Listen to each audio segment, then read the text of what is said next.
ઓમ શ્રી પરમાત્મને નમઃ. નિર્વાણ પ્રકરણ ઉત્તરાર્ધ.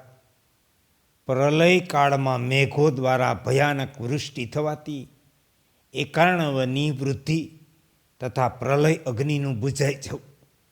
શ્રી વશિષ્ઠજી કહે, રઘુનંદન, જ્યારે ભૂમંડળ અને પર્વતોનો વિસ્તાર અંગારાઓથી ભરાઈ ગયો, ચારેય કોર જવાળાઓ છવાઈ ગઈ, 12 સૂર્યોનું તેજ સ્પષ્ટ રૂપે પ્રકાશિત થવા લાગ્યું.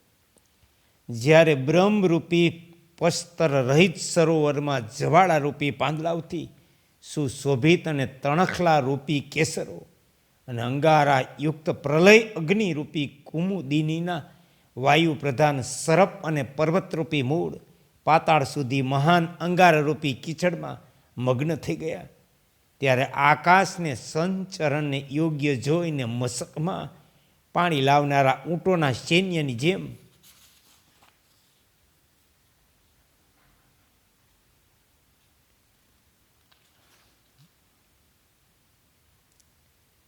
કલ્પાંત કાળના કાજળ જેવા કાળા સંવર્તક નામના મેઘોના સમૂહો ગર્જના કરતા ઉમટી પડ્યા.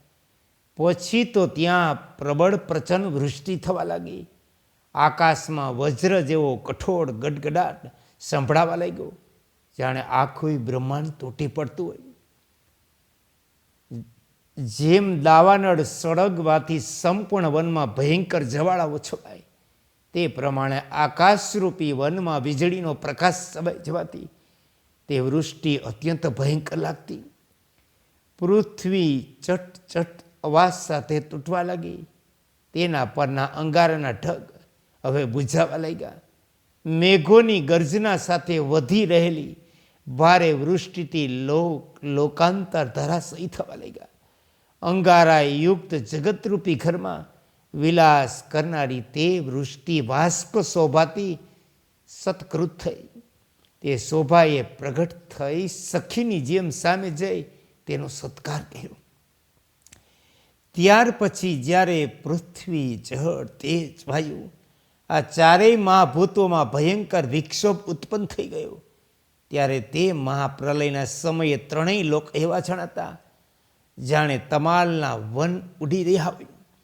સંપૂર્ણ ત્રિલોક ભસ્મ મેઘ, ધૂમ મેઘ, માં કલ્પાંતકારી મેઘ, વાષ્પરૂપી મેઘ અને ઉપર છવાયેલા જલકણરૂપી મેઘ, આ પાંચેય પ્રકારના મેઘોથી આચ્છાદિત થઈ રહી. આકાશમાં સતત થાંભલાઓ જેવી મોટી મુશળધાર વૃષ્ટિ થઈ રહી. કલ્પાંતકાળના અગ્નિને બુઝાવી દેનારી તે ભારે વર્ષાનો કારમો અવાજ થઈ રહ્યો. તે સમયે બધાય સમુદ્રો અનેક નદીઓ દ્વારા જેમ ગંગા એક નાની લહેર જેવી દેખાતી હતી ભરાઈ રહ્યા હતા. ભયંકર મેઘોના જળથી નદીઓ પણ સમુદ્રને ભરી રહી. પર્વતોના આધારભૂત પૃથ્વીના જીર્ણ શીર્ણ થઈને ટુકડે ટુકડા થઈ જવાથી પર્વતોની તળેટીઓ જમીન ગળી ગઈ. બીજી બાજુ તેમને પ્રલયકાળનો વાયુ ઉડાડી રહ્યો. આ સ્થિતિમાં ઢળી રહેલા પર્વતોના પડવાથી સંસારના બધાય સમુદ્રો તેમના દ્વારા સંકોચાઈ રહ્યા. સમુદ્રના તરંગો દ્વારા ઉપર ફેંકાયેલા પ્રસ્તરના ટુકડાઓથી વાદળોને છીન ભીન કરી દેનારો પ્રલય વાયુ સમુદ્રની ગર્જના જેવો ભયંકર ગંભીર અવાજ કરતો રહી બધી દિશાઓના કિનારાના પ્રાંતોને નષ્ટ ભ્રષ્ટ કરી દેતો. પ્રચંડ વાયુના ટકરાવાથી પર્વતોની ગુફામાં ભારે અવાજ ઉઠી રહ્યો. તેનાથી પૂરો સંસાર વ્યાપ્ત થઈ ગયો. લોકપાલોના નગર ઝોકા ખાઈ ખાઈને ચક્કર લગાવતા રહી બધી બાજુ પડી રહ્યા. તે સમયે ધુમાડો અને ભસ્મના વાદળો પ્રગટ થવા લાગ્યા. પાણીના પૂરથી જનપથ નગરો ધરાશયી થઈ રહ્યા.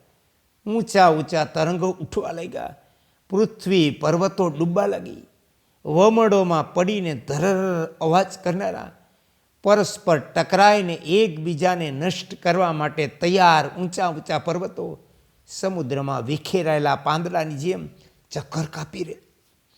ધૂમી રહેલા સેંકડો ધૂમકેતુઓના અવાજ થઈ રહ્યા.